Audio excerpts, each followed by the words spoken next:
በስመ አብ ወወልድ ወመንፈስ ቅዱስ አሐዱ አምላክ አሜን።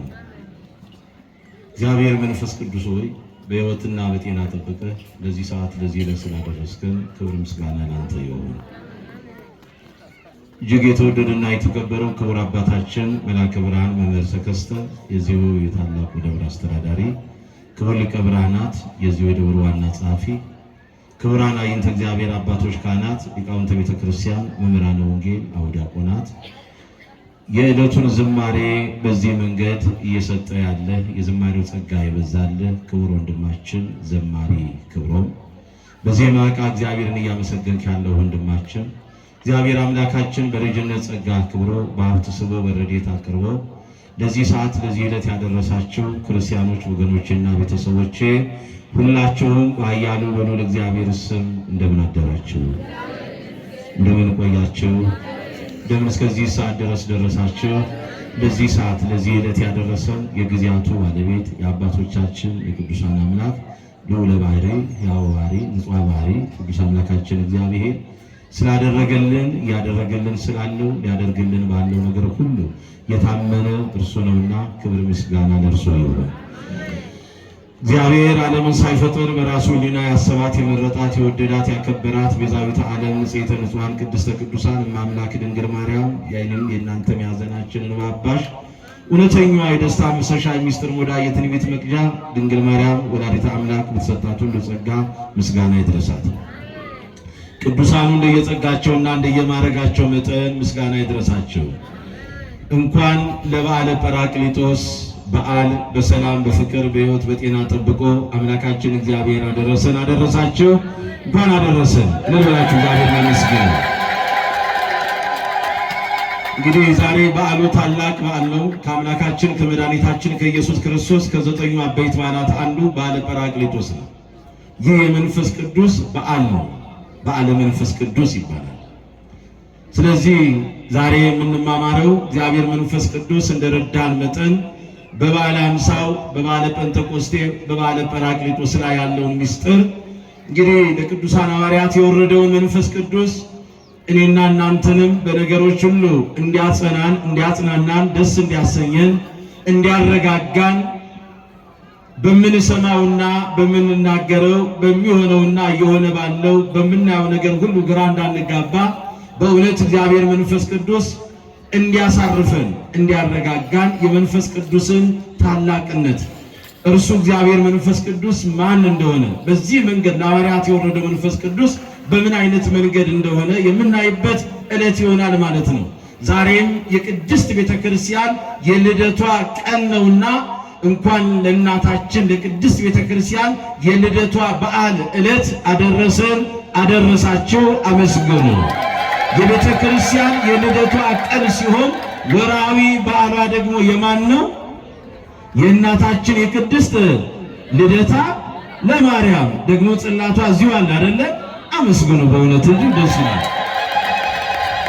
እንግዲህ የትምህርታችን ርዕስ ወተመሉ ኩሎሙ መንፈሰ ኃይል ይላል። በሁሉም መንፈስ ቅዱስ ሞላባቸው ይላል። ይህ ኃይለ ቃል በግብረ ሐዋርያት በምዕራፍ 2 ቁጥር 4 ላይ ተጽፎ የምናገኘው ኃይለ ቃል ነው። ወተመሉ ኩሎሙ መንፈሰ ኃይል ይላል። ክርስቶስ ተንሥአ እሙታን አሰሮ ለሰይጣን ሰላም ሆነ አአምን በመንፈስ ቅዱስ እምአብ ዘወፃ ወእምወልድ ዘነሣ ከመ ይቀድስ ለኩሉ ዓለም ይላል።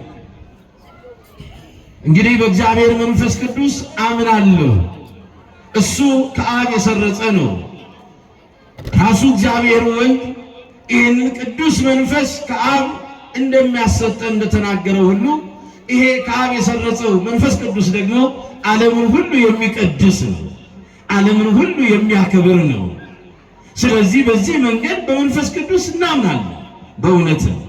ታዲያ ወንጌላዊው ቅዱስ ሉቃስ ከአራቱ ወንጌላውያን አንዱ ከ72ቱ አርድእት ክፍሉ የሆነው ሐዋርያ ሲናገር ምን አለ? ወተመሉ ኩሎሙ መንፈሰ ኃይል፣ በሁሉ መንፈስ ቅዱስ ሞላባቸው ነው ብሎ ያስቀምጣል።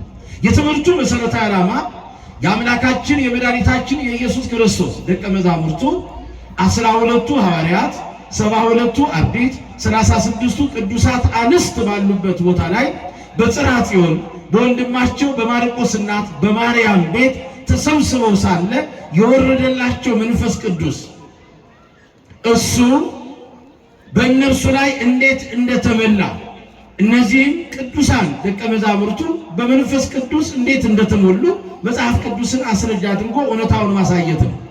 እንግዲህ እንደሚታወቀው ይህ ወንጌላዊ ሲጽፍ ምን አለ? ወአመ ተፈጸመ መዋዕለ ጴንጠቆስጤ ይላል እንዘ ሀለው ኩሎሙ ህቡረ አሐተኔ ይላል። እንግዲህ በዓለ ሃምሳ የተባለውን ቀን በደረሰ ጊዜ ይላል በዓለ ሃምሳ ይባላል። የዛሬው ቀን ሃምሳኛይቷ ዕለት በዓለ ሃምሳ የተባለውን ቀን በደረሰ ጊዜ ሁሉም በአንድ ልብ ሆነው ይላል አብረው ሳሉ በሁሉም መንፈስ ቅዱስ ሞላባቸው። ይሄ ነው እንግዲህ በአንድ ልብ ሆነው አብረው ሳሉ ድንገት እንደ አውሎ ነፋስ የሚነጥቅ ልክ እንደ አውሎ ነፋስ የሆነ ድምፅ ተሰማ። ከዚያ በኋላ በእሳት አምሳል እየተከፋፈለ በራሳቸው ላይ አረፈ። ይሄ እግዚአብሔር መንፈስ ቅዱስ ነው። ታዲያ በአንድ ልብ ሆነው አብረው ሳሉ ነው ያለው ወንጌላዊው ቅዱስ ሉቃስ ይህንን እውነታ ሲያስቀምጥልን።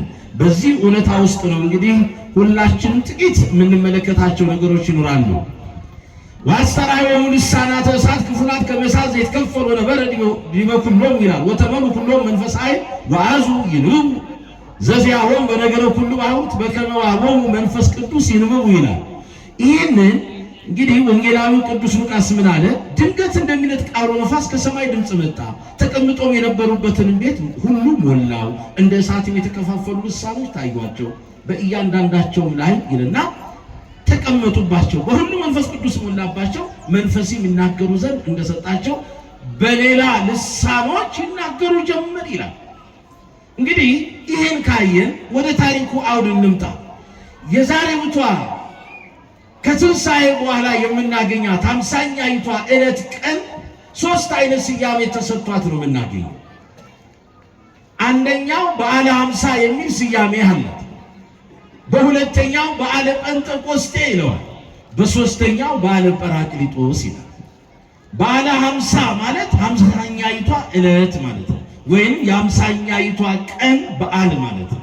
ይሄ በግዕዙ ነው፣ በልሳነ ግዕዙ በዓለ ሃምሳ። ወደ አማርኛው የሃምሳኛይቷ ዕለት ቀን በዓል፣ በጽር ቋንቋ ወይም በግሪኩ ደግሞ በዓለ ጴንጠቆስጤ ይላል። በዓለ ጴንጠቆስጤ ማለት ራሱ ሃምሳኛይቷ ዕለት ማለት ነው።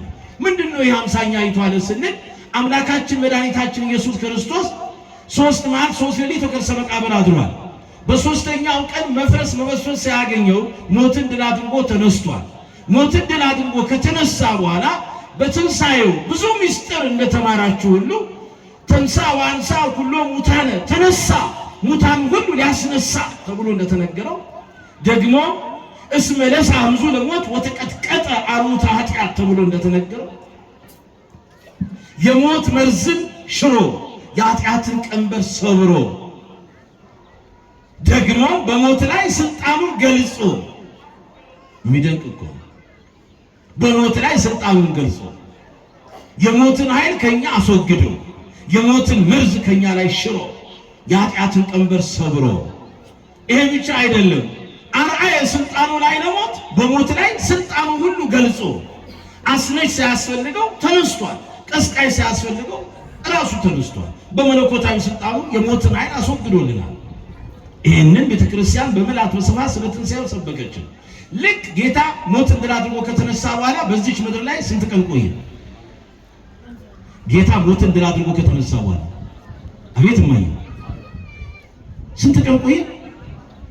ንገሩኛ አንድ ላይ 40 ቀን። 40 ቀን ሲቆይ ለሕዝብ ለአሕዛብ በአደባባይ ቆሞ እየሰበከ አይደለም። ትምህርተ ዋዕትን መጽሐፈ ኪዳንን እያስተማረ ቆየ። ለማን? ለቅዱሳን ደቀ መዛሙርቱ፣ ለ1 ለ2 ለ7 በተለያየ መንገድ ለ3 ለ11 እየተገለጸላቸው ባሉበት ለነሱ ብቻ ይሄንን የአዲስ ኪዳንን ሥርዓተ ቤተ ክርስቲያን እንዴት መጠበቅ እንዳለባቸው ትምህርተ ኪዳንን እያስተማረ 40 ቀን ቆየ። ልክ በ40ኛይቷ ዕለት ደግሞ ምን ሆነ? ወደ ሰማይ አረገ። ተምራችሁ የለ ባለርገቱ ልክ ሊያርግ ሲል ግን ደቀ መዛሙርቱ ይዟቸው ወደ ቢታንያ ወጣ። ወደ ድሆቹ መንደር ይዟቸው ወጣ። ወደ ምስኪኖቹ መንደር ይዟቸው ወጣ። ቢታንያ የድሆች መንደር ነው። ለምንድን ነው ለይቶ ከማርቆስ እናት ከማርያም ቤት ከጽርሐ ጽዮን አውጥቶ ወደ ቢታንያ ይወሰዳቸው? ለምን አወጣቸው? ሁል ጊዜ ዓለም የምትፈልገው በምን አይነት ምክንያት ነው ስንል ዓለም ፍላጎቷ ሁል ጊዜ ከሷ ጋር የተመሳሰሉትንና ሞቅ ሸብረብ የሚሉትን ብቻ ነው ዓለም የምትፈልገው ከራሷ ጠባይና አሰራር ጋር። ደግሞ እንደ ሰውኛው ስናስብ ሁል ጊዜ ምስኪኖቹን አይደለም እኛ የምንወደው፣ ድሆችን የሚወድ የለም። ምንም የሌላቸውን የሚወድ ሰው የለም። በአለባበስ የተለዩትን፣ በአነጋገር የተለዩትን፣ አበላል አጠጣጣቸው፣ አለባበሳቸው፣ አረማመዳቸው ያላቸው የስልጣን ኮርቻና የሀብት ጥግ እየታየ ለነዚህ ሰዎች አጎብዳጆች የምንሆን ሰዎች እንበዛለን። ከምስኪኑ ከዳሁ ጋር ግን ማንም አይሰለፍም። ጌታ ግን ደቀ መዛሙርቱን ይዞ ወደ ቢታንያ ወጣ፣ ወደ ድሆች መንደር፣ ወደ ተናቁት። ምክንያቱም እነሱን ማሰብ እሱ አምላከ ነዳያን ወአምላከ ብዑላን እንደሆነ ሲያጠይቅ ነው። የባለጸጎችም የድሆችም አምላክ ነውና ለምስኪኖቹ ለባለጸጎቹም እሱ ነውና ሰጪም ነሽም እሱ ነውና የሚሰጥም የሚቀበልም ያስየው ብዙ ተወካፊ ይላል። ይሰጣልም ይቀበልም ይቀበላልም። በዚህ መንገድ ሁሉ ማድረግ የሚቻለው ጌታ ደቀ መዛሙርቱን ወደ ቢታንያ ይዟቸው ከወጣ በኋላ አንድ ትእዛዝ አዘዛቸው። ምን ብሎ? አንቱም ውሰን በሩ ሀገረ ኢየሩሳሌም እስከ ትለብሱ ኃይለ እማርያም ጽኑ ተስፋውና። እንግዲህ ከአብ የሚላክላችሁ አጽናኙ መንፈስ ወደ እናንተ እስኪመጣ ድረስ አለና እናንተ በአንድ ልብ ሆናችሁ አለ በጾም በጸሎት ተግታችሁ በኢየሩሳሌም ምን አድርጉ? ቆዩ። አንቱም ሰንበሩ ሀገረ ኢየሩሳሌም። ደስ አይል? በኢየሩሳሌም ቆዩ። ኢየሩሳሌም ቤተ ክርስቲያን ናታ። በቤተ ክርስቲያን ቆዩ። ምን እያደረጋችሁ? ከደጅ ሳትመለሱ ወደ ውስጥ ገብታችሁ ከቅዱስ ሥጋውና ከክቡር ደሙ እየተሳተፋችሁ በቃሉ ሙላት ውስጥ እየተመላለሳችሁ ቃሉ በልባችሁ ጽላት አትማችሁ በሕጉ በሥርዓቱ ቆዩ።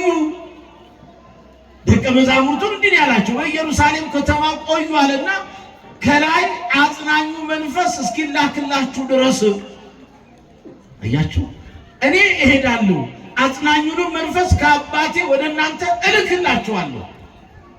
ያ አጽናኝ መንፈስ ጰራቅሊጦስ ወደ እናንተ ይመጣል። እኔ የነገርኳችሁን ያልኳችሁን ሁሉ ለእናንተ መልሶ ይነግራችኋል። ያንን ያስተማርኳችሁን ትምህርት መልሶ በእናንተ ልቦና ውስጥ ያትመዋል። መልሶ እናንተን በእውቀት ይመራችኋል፣ እንድትጠበቡ ያደርጋችኋል። በዚህ መንገድ እናንተ ለዚህ እውነት እንድትሰለፉ ያደርጋችኋል። የሰማችሁትን ቃል መልሶ ይነግራችኋል። ከዚያም እንዳትዘነጉት ልብ እንድትሉ ያደርጋችኋል። ጥበቡንም ማስተዋሉንም ጽናቱንም ኃይሉንም ብርታቱንም አሸናፊነቱንም በእውነት ያለ ሐሰት ባላውያን ነገሥታት ፊት ቆማችሁ ስለኔ የምትመሰክሩበትን እርሱም ይሰጣችኋል። ማነው እሱ? አጽናኙ መንፈስ ጰራቅሊጦስ። ይህን ብሎ ለደቀ መዛሙርቱ ተናገረ። ስለዚህ አሁን የታሪኩን አውድ ነው መመልከት ያለብን። ባለ ሃምሳ የተባለው ይሄ ነው። እሱ ጌታ ባረገ በ10ኛው ቀን 40 ቀን የቆየው በ40ኛው ቀን አረገ። ባረገ በ10ኛው ቀን ስንት ይሆናል ማለት ነው? 50ኛይቷ። በ50ኛይቷ አይነት ታዲያ መንፈስ ቅዱስ በአንድ ልብ ሆነው እንግዲህ ሐዋርያቱ በአንድ ልብ ሆነው በአንድ ቃል ሆነው እንደ አንድ ልብ መካሪ እንደ አንድ ቃል ተናጋሪ ሆነው በፍጹም ህብረትና አንድነት ውስጥ ሆነው ባለመለያየት እግዚአብሔርን እያመሰገኑ እየጸለዩ በጾም በጸሎት ተወስነው ከመካከላቸው ይላል የሐዋርያት ሥራ ምዕራፍ 1 ቁጥር 14 ላይ በመካከላቸው አማናዊቷን ታቦት ንጽሕተ ንጹሐን ቅድስተ ቅዱሳን ድንግል ማርያምን ይዘው ነው የሚለው። አይደንቅም? ከነዚህ ከቅዱሳን ሐዋርያት ጋር እማምላክ ድንግል ማርያም አለች። ተስፋ ናታ። ልጇ የነገራቸውን ተስፋ እሷን ይዘው ይጠብቁ ነበር። ለምን? ስለ እናቱ ስለ ድንግል ማርያም ብሎ እሱም ለተናገረው ቃል ታማኝ ነውና አምላካችን። ስለዚህ እሱ ይሄን ያደርጋል። አማናዊቷን ታቦት ድንግል ማርያምን ተስፋ አድርገን ይዘናት ደግሞ መካከላችን እሷን ይዘን አናፍርም። አንሷ ባለችበት ሁሉ ጉባኤው ባዶ ነው። እሷ ባለችበት ሁሉ ጉባኤው ሙሉ ነው። እሷ በሌለችበት ይቅርታ፣ እሷ በሌለችበት ሁሉ ግን ጉባኤው ምንድነው? ባዶ ነው። ድንግል የሌለችበት ጉባኤ ባዶ ነው። በቁም የደረቀ ሕይወት የተለየው። ወላዲተ አምላክ ያለችበት ጉባኤ ግን ሙሉ ነው። ልምላሜ ያለው ነው። እረፍት ያለው ነው። ሰላም ያለው ነው። መጽናናት ያለው ነው። ወላዲተ አምላክ ያለችበት ጉባኤ ሁሉ በምላት የተከናወነ ነው። በጭንቅ አይደለም፣ በማረፍ ነው። በማዘን አይደለም፣ በመጽናናት ነው። በደስታ የተሞላ ነው። ስለዚህ አማናዊቷን ታቦት ድንግል ማርያምን በመካከላቸው ይዘው ተቀምጠው ነበር። እሷን ይዘው በተስፋ ይጠብቁ ነበር ጌታንና አጽናኙ መንፈስ እስኪላክላቸው ድረስ። ስለዚህ መድኃኔዓለም ኢየሱስ ክርስቶስ ባረገ በ10ኛው ቀን ማለት ነው፣ በ50ኛይቱ ዕለት መንፈስ ቅዱስ ላከላቸው። ወረደ መንፈስ ቅዱስ ለሐዋርያት። ዛሬ መንፈስ ቅዱስ በሐዋርያት ላይ ምን የሆነበት ነው? የወረደበት ቀን ነው። ወደ ታሪኩ አውድ ስንመጣ እንግዲህ አይሁድ በበዓላቸው የሚያከብራቸው አበይት በዓላት አሏቸው። አንዱ ያው እንደምናውቀው በዓለ መጸለት የሚሉት በዓል አላቸው። ሁለተኛው በዓለ ፋሲካ ነው። ሶስተኛው በዓለ ሃምሳ ነው።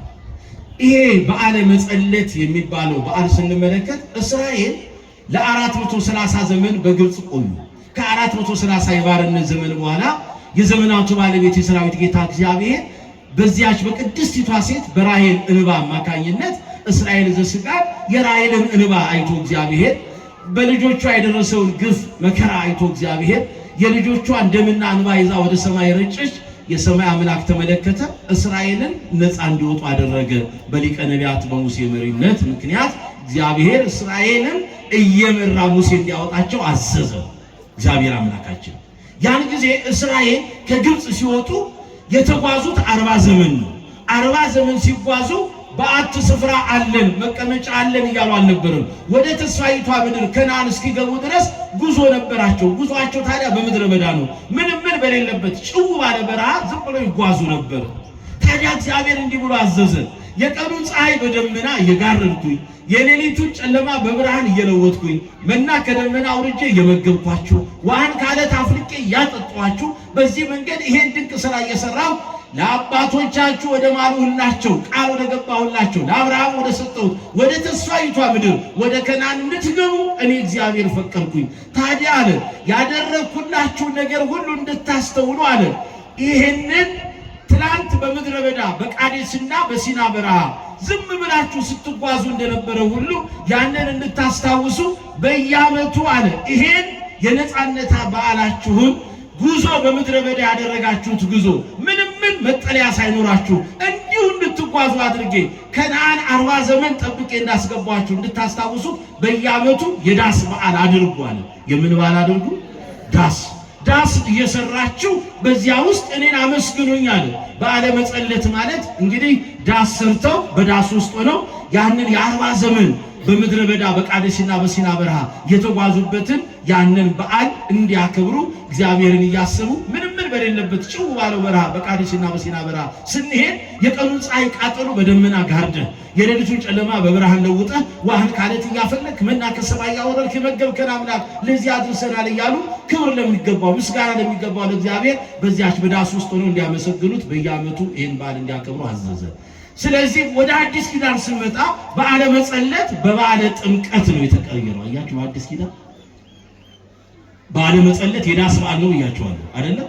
እስራኤል በምድረ በዳ ሲጓዙ ምንም በሌለበት ስፍራ ነበራቸው፣ ጉዟቸው እዚያ ነው። ያንን በዓል ግን ወደ አዲስ ኪዳን በምን ተቀየረ? በዓለ መጸለት የዳሱ በዓል ወደ በዓለ ጥምቀት ተቀየረ። በአዲስ ኪዳን የጥምቀት በዓል የሚከበረው እንዴት ነው? የቃል ኪዳኑ ታቦት ከየት ነው የሚወጣው? ሁሌ በየዓመቱ ጥር 10 ቀን ታቦቱ ከመንበረ ክብሩ ይወጣል አይደል? ከመቅደሱ ወጥቶ ወዴት ይሄዳል? ወደ ባህረ ጥምቀቱ። ባህረ ጥምቀቱ ላይ ለታቦቱ ምን ተዘጋጅቶለታል?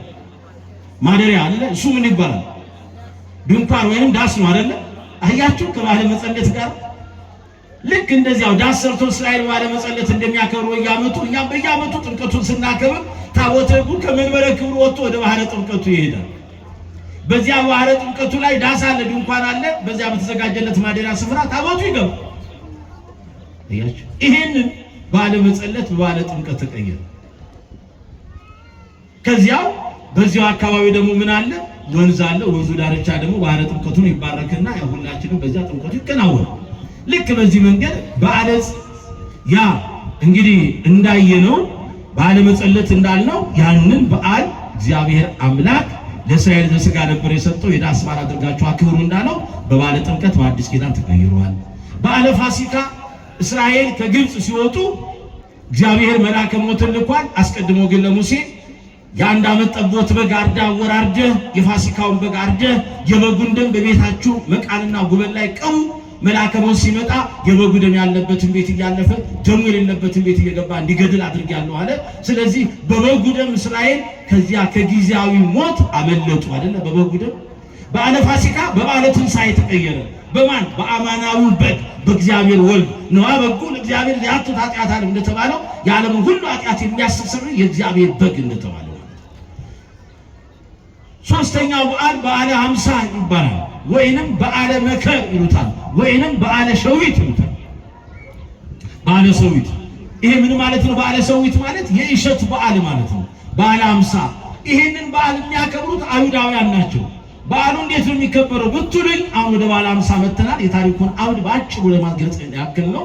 በዓለ ሃምሳ የተባለው በዓለ ሃምሳ በበዓለ መንፈስ ቅዱስ ነው የተቀየረው በአዲስ ኪዳን። በዓለ ሃምሳ በምን ተቀየረ አልኳችሁ? በበዓለ ሃምሳ በበዓለ መንፈስ ቅዱስ። በዓለ ሃምሳ በበዓለ መንፈስ ቅዱስ ምን ሆነ? ተቀየረ በአዲስ ኪዳን። በዓለ ሃምሳ የሚባለው የትኛው ነው ስትሉኝ፣ እስራኤል ይሄንን በዓል በዓለ መከር ይሉታል። የመከር በዓል አዝመራው ደርሶ የስንዴው አዝመራ ደርሶ የሚታጨድበት በዓል ማለት ነው። የምኑ አዝመራ? የስንዴው አዝመራ ደርሶ የሚታጨድበት በዓል። ፋሲካ በዋለ በሳምንቱ ጀምሮ 7 ሳምንት ይቆጥራሉ። 7 ሱባኤ ማለት ስንት ቀን ማለት ነው? አንዱ ሱባኤ ስንት ቀን ነው ንገሩኛ? 7 ቀን አይደለ? 7 ሱባኤ ሲባል ግን ስንት ቀን ማለት ነው? በ7 አብዙታ ስንት ቀን? 49 ቀን። አሁን በዓለ ሸዊት የእሸት በዓል የሚባል ነው። በዓለ ሃምሳ የሚያከብሩት አይሁዳውያን ናቸው። ታሪኩን ለመግለጽ ያክል ነው። የታሪኩ አውድ እንዴት ይገኛል ስንል በኦሪት ዘጸአት ምዕራፍ 23 ቁጥር 16፣ ኦሪት ዘጸአት ምዕራፍ 34 ቁጥር 22፣ ኦሪት ዘኍልቍ ምዕራፍ 28 ቁጥር 26፣ ዘዳግም 16 ከ9 እስከ 12 ታሪኩ ዘላለ። ስለዚህ እስራኤል ፋሲካን ያከብሩና በሳምንቱ ጀምረው አንዳንድ መስፈሪያ እህል ያስቀምጣሉ። ስንት መስፈሪያ? እያንዳንዱ። ስለዚህ ስንት ሳምንት? 7 ሳምንት። ስንት ቀን ማለት ነው? 49 ቀን። 50ኛይቷ ዕለት ስትደርስ ሊቀ ካህናቱ እህሉን በእንቅቡ ይይዛል። ስንት ቀን ሲደርስ? ልክ በ50ኛይቷ ዕለት ሲደርስ እህሉን ሊቀ ካህናቱ ይይዝና በጉን ሰውቶ ወደ ቅድስተ ቅዱሳኑ ይዞ ለጊዜያዊ ስርየት ኃጢአት ይገባል። በስንተኛው ዕለት? በ50ኛይቷ ዕለት። አያችሁ፣ እያንዳንዱ አይሁዳዊ አንዳንድ መስፈሪያ ከፋሲካ በኋላ በሳምንቱ አንዳንድ መስፈሪያ ያዘጋጃል። 7 ሳምንት 49 መስፈሪያ ነው። 50ኛይቷን መስፈሪያ ሊቀ ካህናቱ ይቀበልና ያችን ይዞ ለጊዜያዊ ስርየት የሕዝቡን ኃጢአት ለማስተስረይ ወደ እግዚአብሔር ይገባል። አንድም ይሄ በዓለ ሃምሳ የምንለው እስራኤል እንግዲህ ከእያንዳንዱ ከተሰጣቸው ስጦታ ውስጥ ለእግዚአብሔር አስራት በኩራት ቀዳማያቱን ያወጡ ነበር። ስለዚህ ከስንዴው እህል አጨዳውን ያጭዱና የመጀመሪያው ያጨዱትን አጨዳ ይዘው ለእግዚአብሔር ቤት መስዋዕት የሚያቀርቡበት ነው። ለማን? ለእግዚአብሔር። የመጀመሪያውን አስተውል፣ የመጀመሪያውን ለእግዚአብሔር ያቀርባሉ። ይህ በዓል እንግዲህ በእስራኤል የተለመደ ልዩ በዓል ነው። ከባድ በዓል ነው። ታላቅ በዓል ነው። ወንዶቹ ይዘው ይሄንን መስዋዕት ወደ እግዚአብሔር ቤት ይመጣሉ። በዓሉ የደስታ የምስጋና በዓል ነው። በዓለ ሃምሳ በዓለ ጴንጠቆስጤ የሚለው በጽሩ በግሪኩ ቋንቋ ነው። በዓለ ሃምሳ ማለት ነው። እንግዲህ ወደ ዋናው ስንመጣ እንደገና እስራኤል ይህችን 50ኛይቷን ዕለት የሚያከብሩበት ራሱን የቻለ ምስጢር አላቸው። እስራኤል ዘሥጋ ጋር ያለ ነው። የታሪኩን አውድ እያየ ሊቀ ነቢያት ሙሴ እስራኤል ዘሥጋ እግዚአብሔርን የሚያመልኩበትንና እግዚአብሔር ከእነሱ ጋር የሚነጋገርበትን በረድኤት የሚገለጽበትን እግዚአብሔርን ለማምለክ የሚችሉበትን የሕጉን ጽላት ይዞላቸው እንዲመጣ ሙሴን አዘውታል። ሙሴ ከእግዚአብሔር ጋር ተነጋግሮ እነሱ ድንቅ ታምራት የሰራላቸውን አምላክ በድንቅ ታምራት ሰሪነቱ ያን ሁሉ የመከራውን ዘመን አሳልፎ የመከራውን ቀንበር ሰብሮ የበደል ስራታቸውን በጣጥሶ ታሪካቸውን ለውጦ ቀይሮ እንደገና በነፃነት መንፈስ የሞላቸውን እግዚአብሔርን ለማክበር እንዲችሉ እስራኤል ዘሥጋ ሙሴ ልከውታል። ሙሴ ወደ ሲና ተራራ ወጥቶ 40 መዓልት 40 ሌሊት እንደቆመ ሳይቀመጥ እንደዘረጋ ሰዓት በመጾም በመጸለይ ወደ እግዚአብሔር ተማጸነ። እግዚአብሔርም የሕጉን ጽላት ሰጠው። ሙሴ ሁለቱን ጽላት ሕገ እግዚአብሔር የተጻፈበትን ጽላት ያንን እንግዲህ ጽሌ ልቦና ያንን ጽላቱን ሰሌዳውን ይዞ ማለት ነው ይዞ ወደ ማን መጣ ይላል? ጽላቱን ይዞ ወደ ማን መጣ? ወደ እስራኤል ዘሥጋ መጣ።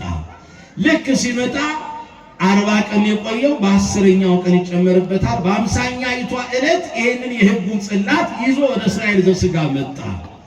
ይሄንን በዓል እስራኤል የሚያከብሩት አምላካችን እግዚአብሔር እርሱን እንድናመልከው ከእርሱ ጋር እንድንገናኝ በእርሱ ሕግና ሥርዓት እንድንሄድ ሕጉን ለእኛ የሰጠባት ዕለት ናት ብለው በታላቅ አከባበር በመንፈሳዊ ሥርዓት ያከብሯታል። ይህችን በዓለ ሃምሳ እየተግባባን እስራኤል ዘሥጋ ሙሴ ከእግዚአብሔር የተቀበለውን የሕጉን ጽላት ይዞ በ50ኛይቷ ዕለት ቀን ነው የደረሰው። ስለዚህ ይህቺ ዕለት ደግሞ ለእስራኤል እግዚአብሔር እርሱን እንድናመልከው በእሱ ሕግና ሥርዓት እንድንሄድ ሕጉን የሰጠን ቀን ነው ብሎ የሚያከብሩባት ዕለት ናት። ይህቺ ዕለት ግን ሙሴ ሲመጣ ምን ነበር ያየው?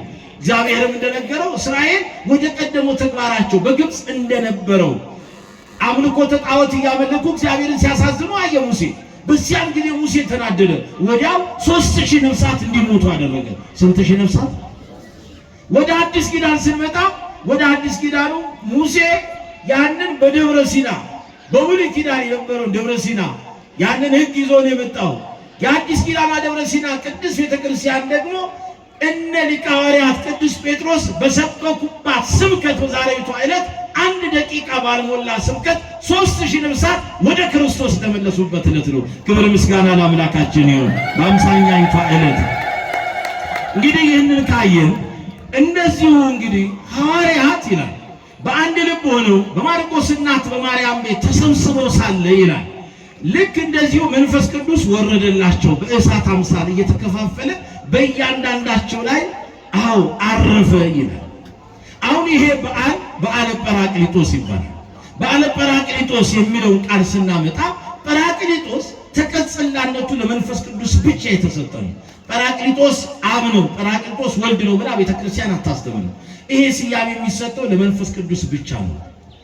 አሁን በአዲስ ኪዳን ለእስራኤል ዘነፍስ ለእኔና ለእናንተ ለክርስቲያኖች ይሄ በዓለ ሰዊት የእሸት በዓል የምንለው በበዓለ ጰራቅሊጦስ በበዓለ መንፈስ ቅዱስ ተተክቶልናል። የዛሬው ዕለት ደግሞ የቅድስት ቤተክርስቲያን አዲስ ምዕራፍ ቤተክርስቲያን የጀመረችበት ዕለት ነው። እስከ ዘላለም የማይለያትን መንፈስ ቅዱስ ያገኘችበት ቀን ነው። ማን? ቤተክርስቲያን ይሄንን መንፈስ ቅዱስ የተቀበለችበት ቀን ነው። ራሱ እግዚአብሔርን አምላካችን መድኃኒታችን ኢየሱስ ክርስቶስ ከንጽሕተ ንጹሐን ከቅድስተ ቅዱሳን ከቤዛዊተ ዓለም ከድንግል ማርያም ከሥጋዋ ሥጋ ከነፍሷ ነፍስ ነስቶ ሰው የሆነው አምላክ የሆነው ሰው በሞቱና በትንሣኤው በአዲስ ተፈጥሮ የፈጠራት ቅድስት ቤተክርስቲያን እንደገና ተፈጥሮዋ ፍጹም ሆኖ የታየበት የአዲስ ኪዳን ክርስቲያኖችም ዳግም የተወለድንበት ቀን ነው። መቼ? ዛሬ። ስለዚህ የቅድስት ቤተክርስቲያን ምን ይባላል? የልደቷ ቀን ነው ይላል። ዛሬ በዓለ ጰራቅሊጦስ ነው የምንለው። ጰራቅሊጦስ በዓለ መንፈስ ቅዱስ ማለት ነው። የቤተክርስቲያን የልደት ቀን ነው። የዛሬው ቀን ምን ይባላል? ምን ይባላል? ንገሩኛ። ጰራቅሊጦስ ምን ይባላል? ለሐዋርያት ምን የተደረገበት? አንድ ላይ ንገሩኛ። መንፈስ ቅዱስ የወረደበት በሐዋርያት ላይ።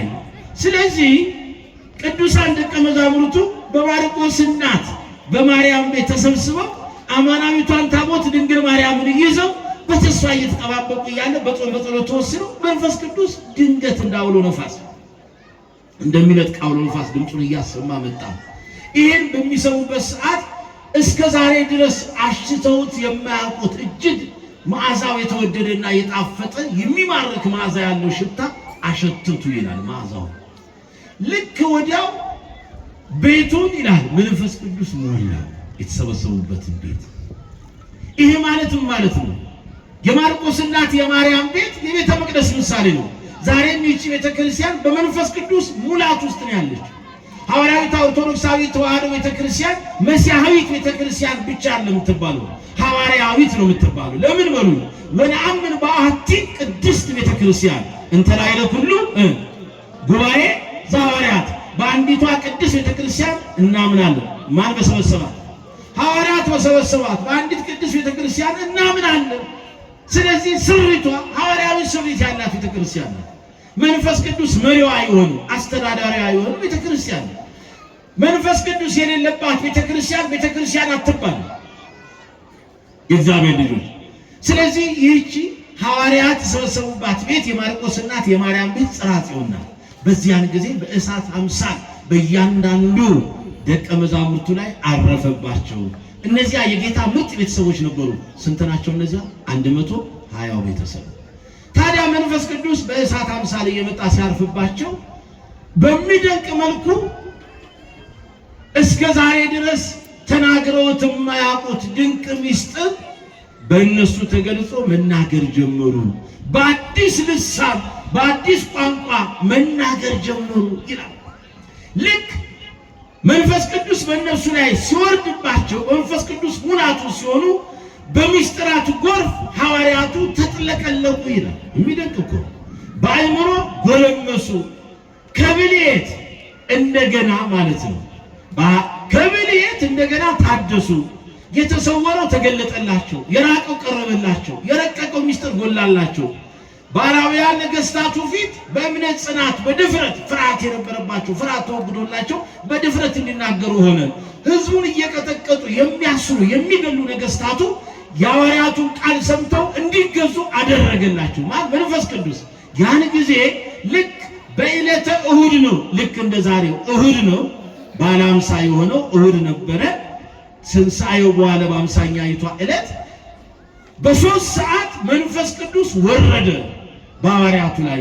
ያን ጊዜ ለሁሉም ይላል አዲስ ልሳን ተገለጸላቸው። 120 ቤተሰብ ናቸው። ለሐዋርያቱ ብቻ ነው ለ11 ሐዋርያት ሳይከፈልባቸው 72ቱም ቋንቋ ተሰጣቸው። ለሐዋርያቱ ለ11 ሐዋርያት ይሁዳ ስላልነበረ ማለት ነው በጊዜው የለም እሱ። ከዚያ ውጭ ግን ላሉት 72ቱ አርዲት፣ ለ36ቱ ቅዱሳት አንስ፣ ለነዚህ ግን መንፈስ ቅዱስ እንደየመጠን ሰጣቸው እንደየሚችሉት ችሎታ። ከ15 በታች አልወረደም። ከ15 ጀምሮ 20 የደረሰው አለ፣ 30 የደረሰው አለ፣ 40 የደረሰው አለ፣ 50 የደረሰው አለ፣ 60 አለ። 72ቱ ቋንቋ ሳይከፈል የተሰጣቸው ግን ለማን ነው? ለ11 ሐዋርያት ነው። ታዲያ በዚህም ጊዜ በዓለ ሃምሳን ሊያከብሩ ከተለያየ ዓለማት የመጡ ሰዎች ነበሩ ይላል ወንጌላዊው ቅዱስ ሉቃስ ሲጽፍልን። ይሄን በዓለ መከር በዓለ ሰዊት የእሸቱን በዓል ለማክበር ለመጡ ሰዎች ቅዱስ ጴጥሮስ ወጣና የእግዚአብሔርን ድንቅ ሥራ መናገር ጀመረ። ስለ አምላካችን ስለ መድኃኒታችን ስለ ኢየሱስ ክርስቶስ የሕይወት የትንሣኤ ባለቤትነት በሞቱ ሞትን ድል አድርጎ ስለተነሳው ሁሉን ማድረግ የሚቻለው ሁሉ ከእርሱ ሁሉ በእርሱ ሁሉ ለእርሱ ስለሆነው አምላክ መናገር ጀመረ። ሞቱንም ትንሣኤውንም እርገቱንም ዳግም ምጽአቱንም መስበክ ጀመሩ። ስለዚህ ሁሉም የተሰበሰቡት ሁሉ በኢየሱስ ክርስቶስ ስም አምነው ከኃጢአት ከበደል ከጥፋታቸው በንስሐ ተመልሰው በኢየሱስ ክርስቶስ ስም ተጠምቀው የእርሱ እንዲሆኑ ቅዱስ ጴጥሮስ ሰበከ። ያን ጊዜ ከተለያዩ ዓለማት የመጡ የይሁድነት ዝርያ ያላቸው ማለት ነው ከተለያየ ዓለም የመጡ ሰዎች በነ ቅዱስ ጴጥሮስ ስብከት ተደነቁ ይላል ሰምቶ። ምክንያቱም እነዚህ የገሊላ ሰዎች ናቸው። ቋንቋቸው የዕብራይስጥ ቋንቋ ነው። ዛሬ ግን እኛ በተወለድንበትና አፋችንን በፈታንበት ቋንቋ መልሰው ይሰብኩናል እንዴ እያሉ ተገረሙ ይላል። እንደገና አንዳንዶቹ ማሾፍ ጀመሩ። ምን እያሉ? የለም የጉሽ ጠላ ጠጥተው ነው፣ ግማሹ የወይን ጠጅ ጠጥተው ሰክረው ነው እያለ ይናገሩ ጀመር ይላል።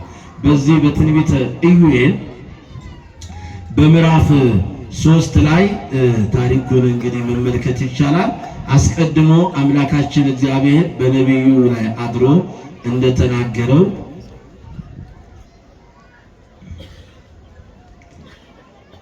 እንግዲህ በትንቢተ ኢዩኤል ከደቂቅ ነቢያት አንዱ በትንቢተ ኢዩኤል ላይ እግዚአብሔር አድሮ ሲናገር ቅዱስ ጴጥሮስ እነዚያ ከተለያየ ዓለማት የመጡ የይሁድነት ዝርያ ያላቸው ያሾፉት የወይን ጠጅ ጠጥተው ሰክረው ነው፣ የጉሽ ጠላ ጠጥተው ነው ያሉ ሲነጥፋቸው ለነበሩ ሰዎች ምን አለ? እናንተ አይሁዳውያን በኢየሩሳሌም ዙሪያ ያሰበሰባችሁ ዛሬ እናንተ እንደምታስቡት አይነት አይደለንም። እኛ የወይን ጠጅ ጠጥተን ሰክረን የምትሉት የጉሽ ጠላ ጠጥተው ነው የምትሉት ሁሉ ይሄ በደል ነው። እንዴት አላስተዋላችሁም? አስቀድሞ እኮ እግዚአብሔር በነቢዩ በቅዱስ ኢዩኤል ላይ ተናግሮ ነበረ። ምን ብሎ? በትንቢተ ኢዩኤል ምዕራፍ 3 ላይ ከቁጥር 8 ጀምሮ እንዲህ ይላል፣ እግዚአብሔር ተናግሯልና ይላል። በእውነት እንግዲህ አስቀድሞ እግዚአብሔር በስጋ ለባሽ ሁሉ ላይ መንፈሱን እንደሚያፈስ ከምንም ነገር በላይ ደግሞ በዚያ ወራት ማናቸውን በዚህ እውነት ውስጥ ሆነው የእግዚአብሔር ድምፅ እያንዳንዱን በትንቢተ ኢዩኤል ምዕራፍ 2 ቁጥር 28 ላይ ነው። ይቅርታ እንዲህ ይላል፣ ከዚህ በኋላ እንዲህ ይሆናል ብሏል እግዚአብሔር፣ መንፈሴን በስጋ ለባሽ ሁሉ ላይ አፈሳለሁ። ወንዶችና ሴቶች ልጆቻችሁ ትንቢት ይናገራሉ፣ ሽማግሌዎቻችሁ ሕልምን ያልማሉ፣ ጎበዞቻችሁ ራእይ ያያሉ። ደግሞም በዚያ ወራት በወንዶችና በሴቶች ባሪያዎች ላይ መንፈሴን አፈሳለሁ እያለ ተናግሯል። እንዴት አላስተዋላችሁም? ይህ እኮ በመንፈስ ቅዱስ እንጂ በወይን ጠጅ እንደምትሉት አይደለም። ሰዓቱን ተመልከቱ። ገና ማለዳ 3 ሰዓት ነው። በእኔና በእናንተ ሕግና ስርዓት ደግሞ በእስራኤላውያን ሕግ ገና ጀንበር ሳያዘቀዝቅ ምንም አይነት የመጠጥ ቤት አንዳችም ነገር አይከፈትም። ማለዳ 3 ሰዓት ታዲያ ከወዴት የመጣ ስካር ነው የምትሉት? ይሄ መንፈስ ቅዱስ ድንቅ ስጦታ ነው። እግዚአብሔር እኮ አስቀድሞ በነቢዩ በቅዱስ ኢዩኤል ተናግሮ ነበረ። የኢዩኤልን ትንቢት ቃል በምዕራፍ 2 ቁጥር 28 እስከ 29 ያለውን ተናገረ። ያን ጊዜ ይላል ሁሉም በአንድ ልብ በአንድ ሐሳብ ሆነው ልባቸው በቅዱስ ጴጥሮስ ተነካ። በአንድ ደቂቃ ባልሞላ ስብከት በዛሬቷ ቀን 3000 ነፍሳት ወደ ክርስቶስ ተመለሱ። ክብር ምስጋና ለአምላካችን። ከዛ ምን ማለት ጀመሩ? ወዲያው ልባቸው ሲነካ ምንተ ንግበር አሉ። እንግዲህ ምን እናድርጋለን? ምን እንስራ? አሁን ገብቶናል። እውነት እግዚአብሔር መንፈስ ቅዱስ በእናንተ ላይ አድሮ የእኛን ደካማነት ነገረን። አምላካችን እርሱ ወደ እርሱ እንድንቀርብ አድርጎናል። የእርሱን ማዳኑን እኛ አውቀናል፣ ተረድተናል። ከዚህ በኋላ አምላካችን መድኃኒታችን ኢየሱስ ክርስቶስ እውነተኛው አዳኛችን እርሱ ነው፣ መድኃኒታችን እርሱ ነው፣ የሞተልን ያዳንን የተቤዠን እርሱ ነው። ስለዚህ ይሄንን እውነት ይዘናል። አሁን ታዲያ ምን እናድርግ ብለው ተናገሩ፣ ጠየቋቸው ይላል። ያን ጊዜ ቅዱስ ጴጥሮስ እንዲህ አለ፣ ሁላችሁም ኃጢአታችሁን እየተናዘዛችሁ ንስሐ በመግባት አለ እነሆ በክርስቶስ ስም ተጠመቁና የክርስቶስ ሁኑ አለ። የሰማያዊቷ መንግስት ወራሾች ሁኑ፣ ዜጋ ሁኑ አለና ሁሉንም በክርስቶስ ስም እንዲጠመቁ አደረገ። 3000 ነፍሳት አንድ ደቂቃ ባልሞላ ስብከት ወደ ክርስቶስ አምነው ተመለሱ። መቼ? ዛሬ በዓለ ጰራቅሊጦስ። ስለዚህ በዚህ መንገድ ቤተክርስቲያን ክርስትና መስፋት ጀመረች ይላል። አያችሁ፣ ለዚህ ነው የቤተክርስቲያን የልደቷ ቀን ነው የተባለው። አሁን መንፈስ ቅዱስ ቤተክርስቲያንን ሊመራ በቃ የተቀበለበት አሁን መሪዋ እግዚአብሔር መንፈስ ቅዱስ ነው። የዚህ ቤተክርስቲያን መንፈስ ቅዱስ ነው ሁሉን የሚሰራ፣ ሁሉን የሚያደርገው፣ ሁሉን የሚያከናውነው፣ ሁሉን የሚለውጠው፣ ሁሉን የሚቀይረው። አያችሁ፣ አሁን ልክ ህብስቱ ስጋውን ለእግዚአብሔር ወይኑ ደሙ ለእግዚአብሔር እንዲሁም እኔና እናንተ በ40 እና በ80 ቀን መተን ስንጠመቅ ከአብራከ መንፈስ ቅዱስ ከማኅፀነ ዮርዳኖስ ከቅድስት ሥላሴ የምናገኘው ልጅነት ያ በውሃ ብቻ አይደለም።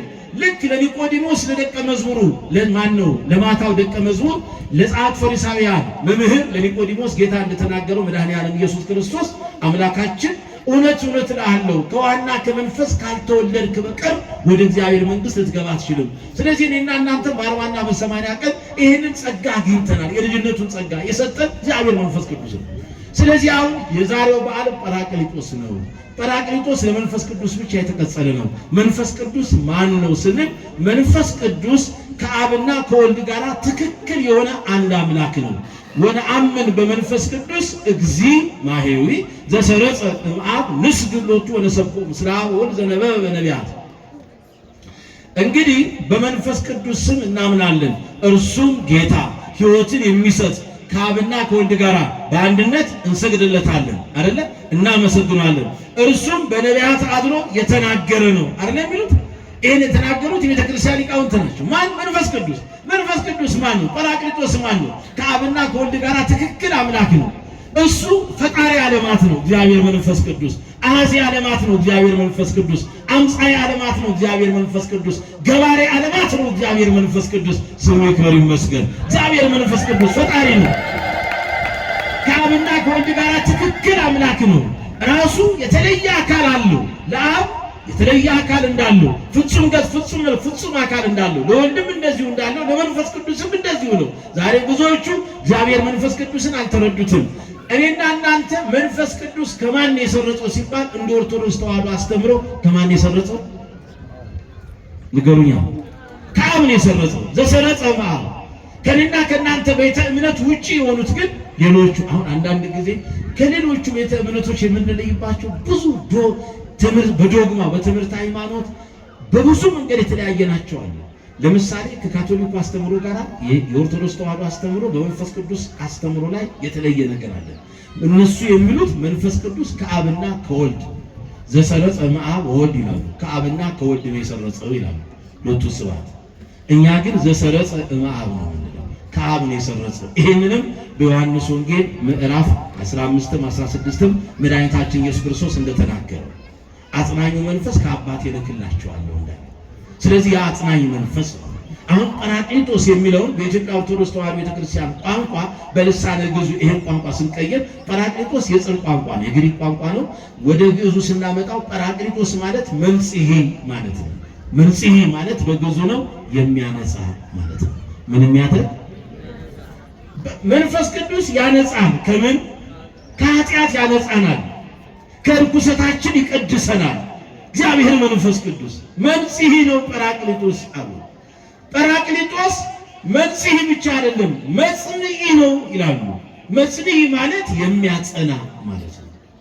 አሁን በመንፈስ መዛል ውስጥ ያሉትን በእምነት ድካም ውስጥ ያለነው በተሰጠን በልጅነታችን ጸጋ መታመን ያቃተንን እንደተሰጠን ጸጋ እንደተጠራንበት ጥሪ እንደተመረጥንበት አመራረጥ መጽናት ላቃተን እግዚአብሔር መንፈስ ቅዱስ ነው የሚያጸና።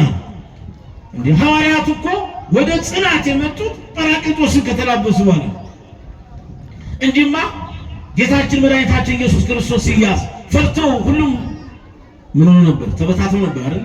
ሸሽተው ነበር አይደል?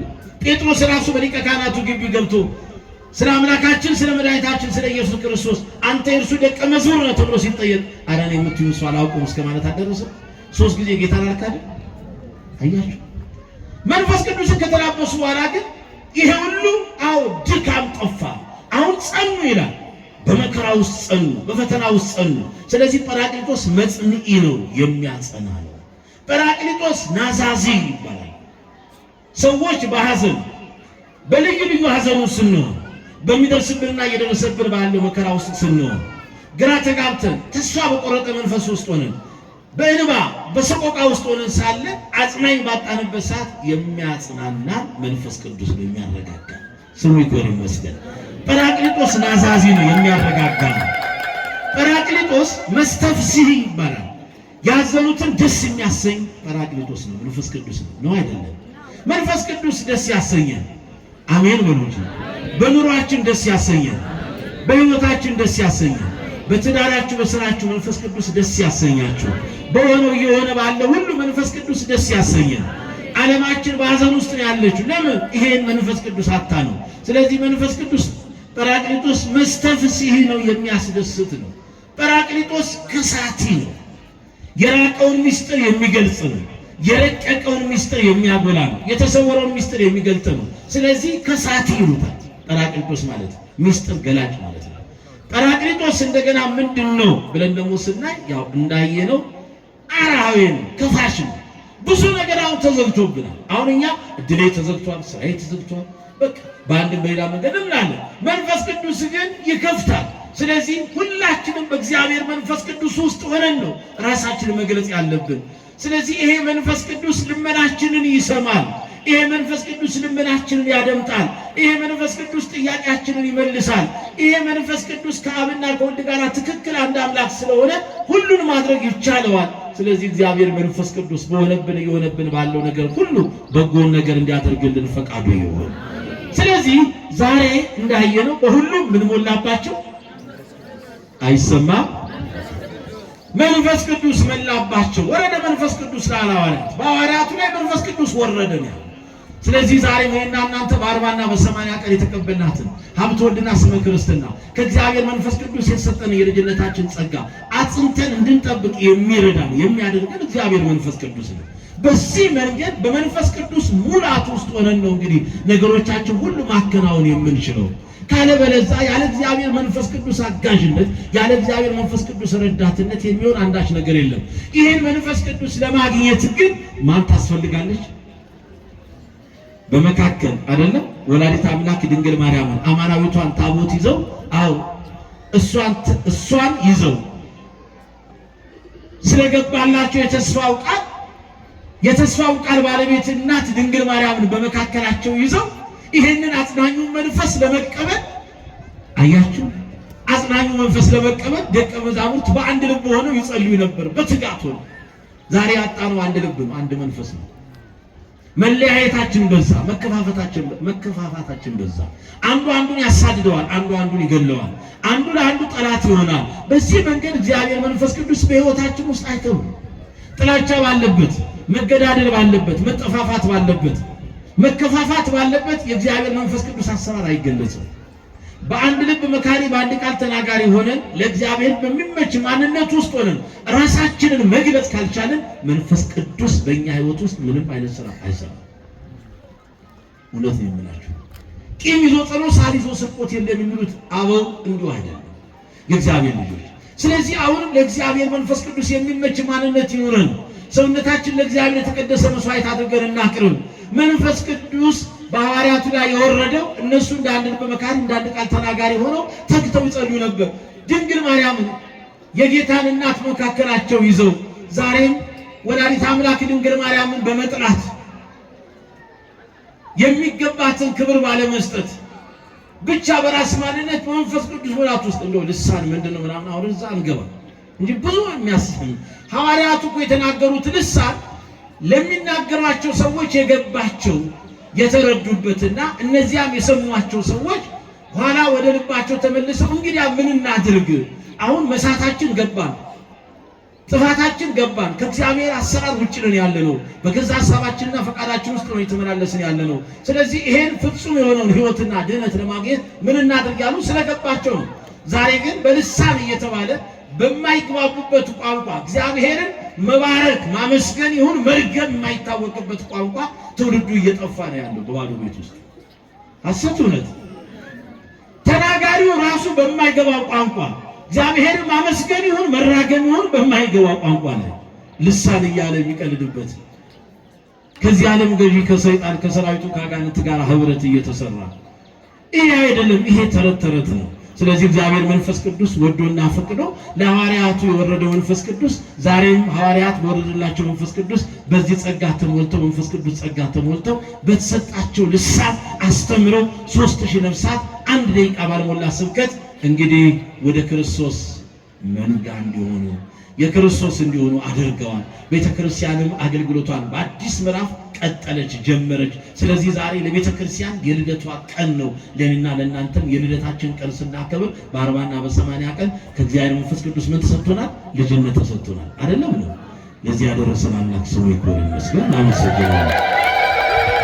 በጊዜው ጊዜ የረዳን፣ በጊዜው ጊዜ ያስተማረን፣ በጊዜው ጊዜ የመከረን፣ ያጽናናን፣ እረፍት ሰላም የሰጠን እግዚአብሔር መንፈስ ቅዱስ ስሙ ይክበር ይመስገን። ማን ይመስገን? እግዚአብሔር መንፈስ ቅዱስ። ዛሬ በዓሉ ምን ይባላል? በዓለ ንገሩኛ። በዓለ 50 አንዱ ነው አይደለ? ግን ሌላው ምን ይባላል? በዓለ ጴንጤቆስጤ 50ኛይቱ ዕለት ቀን ማለት ነው። ዋናው ግን ምን ይባላል? በበዓለ 50 ማን ተተክቷል ብያቸዋለሁ? በዓለ መንፈስ ቅዱስ አለም ያልኳችሁ ንገሩኛ። በበዓለ ፋሲካ በዓለ ትንሣኤ እንደተካው፣ በበዓለ መጸለት ልክ ማን እንደተተካው አቤት በዓለ ጥምቀት እንደተካው በበዓለ 50 በዓለ መንፈስ ቅዱስ። ስለዚህ ዛሬ የመንፈስ ቅዱስ በዓል ነው። ይሄ እኮ የላቸውም ሌሎቹ። እኛ የመንፈስ ቅዱስ ታቦት ሁሉ አለን።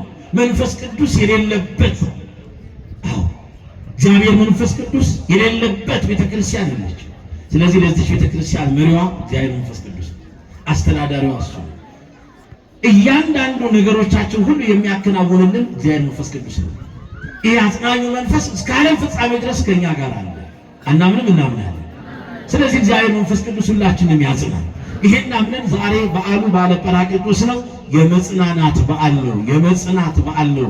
የመረጋጋት በዓል ነው። ምስጢር የሚገለጽበት በዓል ነው። የደከሙ የሚበረቱበት፣ ያዘኑ የሚጽናኑበት፣ የሚያለቅሱ ደስ የሚሰኙበት በዓል ነው ጰራቅሊጦስ። ስለዚህ መንፈስ ቅዱስ ደስ ያሰኘን። ወላዲተ አምላክ ድንግል ማርያምን ይዞ ደግሞ ማዘን የለም። ሐዋርያቱም እሷን ይዘው ነበር አይደል የሚጠብቁት ያንን አይደለም። ቅዱሱ መንፈስ እግዚአብሔር መንፈስ ቅዱስ ወደ እነሱ እንዲመጣ ልደትዬን የያዛችሁ እስኪ ተነሱ። ልደታ ከኛ ጋር ናት የምትሉ ተነሱ እስኪ። ወላዲተ አምላክን የያዛችሁ፣ ድንግል ማርያምን የያዛችሁ፣ መብርሃን ከኛ ጋር ናት